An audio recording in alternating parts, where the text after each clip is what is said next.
ಬಹಳ ಹಿಂದೆ ಮಿಡಾಸ್ ಎಂಬ ರಾಜನಿದ್ದನು.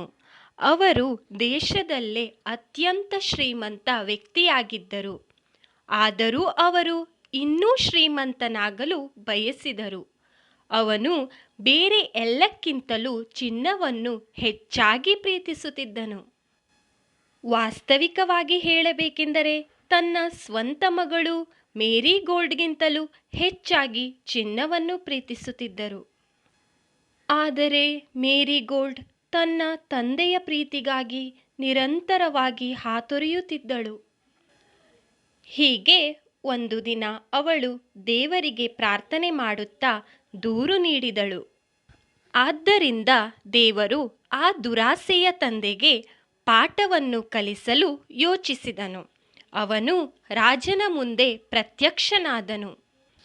ಆಗ ಮಹಾರಾಜನು ಯಾರದು ಎಂದು ಪ್ರಶ್ನಿಸುತ್ತಾನೆ. ಆಗ ದೇವರು, ನೀನು ಸಂತೋಷವಾಗಿರಲು ನಿನಗೆ ಬೇಕಾದಷ್ಟು ಬಂಗಾರವನ್ನು ಕೊಡುವವನು. ಆಗ ಮಹಾರಾಜ, ಬೇಕಾದಷ್ಟು ಬಂಗಾರನ?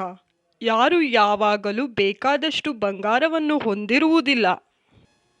ಒಂದು ವೇಳೆ ನೀನು ಎಲ್ಲರಿಗೂ ಬಂಗಾರವನ್ನು ಹಚ್ಚಿದರೂ ಶ್ರೀಮಂತನಾಗಿ ಉಳಿಯುವಂತೆ ಮಾಡಿದರೆ? ಹಂಚಿದರೆ ನಾನು ಶ್ರೀಮಂತನಾಗಿ ಇರುವುದಿಲ್ಲ. ನಿನಗೆ ಯಾವುದರಿಂದ ತೃಪ್ತಿ ಸಿಗುತ್ತದೆ? ನನಗೆ ತೃಪ್ತಿ ಕೊಡುವ ಒಂದೇ ಒಂದು ವಸ್ತುವಿದೆ. ಅದನ್ನು ನೀನು ಕೊಡುವುದಾದರೆ ನಾನು ಹೇಳುತ್ತೇನೆ. ಏನದು? ನಾನು ಮುಟ್ಟಿದ ಪ್ರತಿಯೊಂದು ವಸ್ತುವು ಬಂಗಾರವಾದರೆ ನನಗೆ ಸಂತೋಷವಾಗುತ್ತದೆ.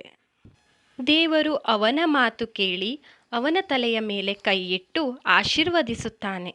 ಕರುಣೆ ಇಲ್ಲದ ರಾಜ ಮಿಡಾಸ್, ನಿನಗೆ ಅಪಾರವಾದ ಬಂಗಾರವನ್ನು ಕೊಡುತ್ತೇನೆ ಎಂದು ನಂತರ ದೇವರು ಅದೃಶ್ಯನಾಗುವನು.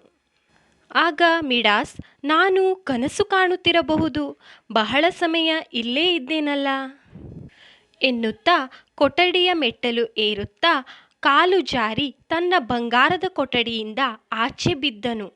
ಅವನು ಕೊಠಡಿಯ ಬಾಗಿಲು ಮುಟ್ಟಿದ ತಕ್ಷಣ ಬಾಗಿಲು ಬಂಗಾರವಾಗುತ್ತದೆ. ಆಗ ರಾಜ, ಓ, ಬಂಗಾರವಾಯಿತು! ನೋಡಿರುವುದನ್ನು ನಂಬಲಾಗದೆ ಗೋಡೆಯನ್ನು ಮುಟ್ಟಿದ ತಕ್ಷಣ ಅದು ಕೂಡ ಬಂಗಾರವಾಯಿತು. ಬಂಗಾರ ಮತ್ತೆ ಬಂಗಾರವಾಯಿತು ಎಂದು ಹೇಳುತ್ತಾ ಅವನ ಅರಮನೆಯಲ್ಲಿದ್ದ ಪ್ರತಿ ವಸ್ತುವನ್ನು ಹೂವಿನ ಎಲೆ ಗಟ್ಟಿಯಾಗಿವೆ, ಇದಕ್ಕೆ ವಾಸನೆಯೂ ಇಲ್ಲ, ಬಣ್ಣನೂ ಇಲ್ಲ. ಆದರೆ ಇವು ಬೆಲೆ ಬಾಳುವ ಹೂಗಳು. ಆದರೆ ನನ್ನ ಗುಲಾಬಿ ಹೂಗಳು ಹಾಳಾಗಿವೆ, ಬೇರೆ ಹೂಗಳನ್ನು ಮುಟ್ಟಬೇಡ, ಅವುಗಳು ಹೇಗಿವೆಯೋ ಹಾಗೆ ಇಷ್ಟ ಎಂದಳು. ಆದರೂ ಮಗಳ ಮಾತನ್ನು ಕೇಳದೆ ಮಿಡಾಸ್ ತೋಟವನ್ನು ಮುಟ್ಟಿದನು. ತೋಟವೆಲ್ಲ ಬಂಗಾರವಾಯಿತು. ರಾಜನು ಮಂತ್ರಿಯನ್ನು ಕರೆದು, ನನ್ನ ಹೊಸ ಶಕ್ತಿಯ ಪ್ರದರ್ಶನಕ್ಕಾಗಿ ಒಂದು ಭೋಜನಕೂಟವನ್ನು ಏರ್ಪಾಡು ಮಾಡೋಣ ಎಂದನು. ಮಾರನೇ ದಿನ ಎಲ್ಲ ಪ್ರಜೆಗಳು ಅರಮನೆಯನ್ನು ಸೇರುತ್ತಾರೆ. ಆದರೆ ಯಾರಿಗೂ ಆಹ್ವಾನದ ಕಾರಣ ತಿಳಿದಿರಲಿಲ್ಲ. ತಮ್ಮಲ್ಲಿ ತಾವು ಮಾತನಾಡುತ್ತಿರುವಾಗ ಆಗ ರಾಜ ಮಿಡಾಸ್ ಮಾತನಾಡುತ್ತಾನೆ.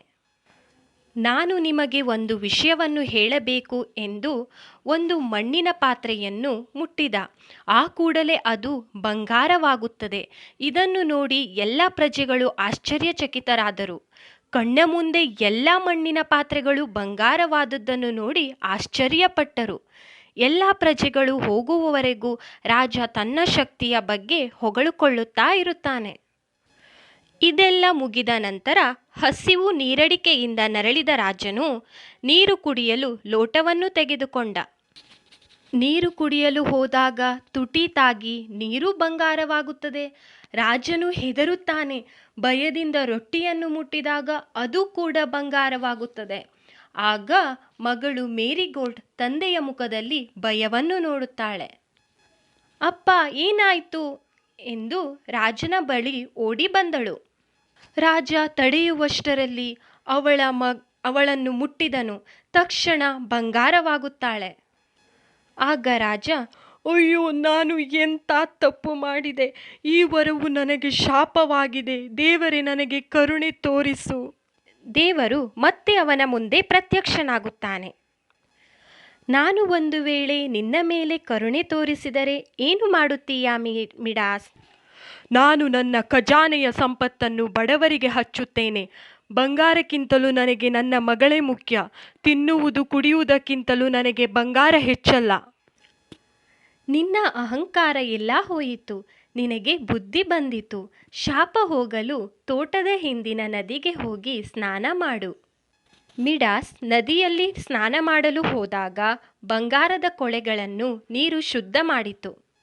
ಅವನು ತನ್ನ ಅರಮನೆಗೆ ಓಡಿ ಬರುತ್ತಾನೆ. ತೋಟದಲ್ಲಿರುವ ಗುಲಾಬಿ ಹೂಗಳು ಕೆಂಪಾಗಿ ತಮ್ಮ ಸುವಾಸನೆಯನ್ನು ಬೀರುತ್ತಿರುತ್ತವೆ. ರಾಜನು ಮೇರಿಗೋಲ್ಡನ್ನು ಕರೆದನು.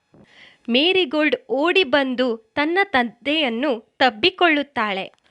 ಕೊನೆಗೂ ಅವಳ ಆಸೆ ನೆರವೇರುತ್ತದೆ. ಅದಕ್ಕೆ ಹೇಳೋದು, ಅತಿ ಆಸೆಯೇ ದುಃಖಕ್ಕೆ ಮೂಲ. ನಿಮಗೆ ಈ ಕತೆ ಇಷ್ಟವಾದರೆ ಸಬ್ಸ್ಕ್ರೈಬ್ ಮಾಡಿ ಮತ್ತು ಶೇರ್ ಮಾಡಿ. Thank you.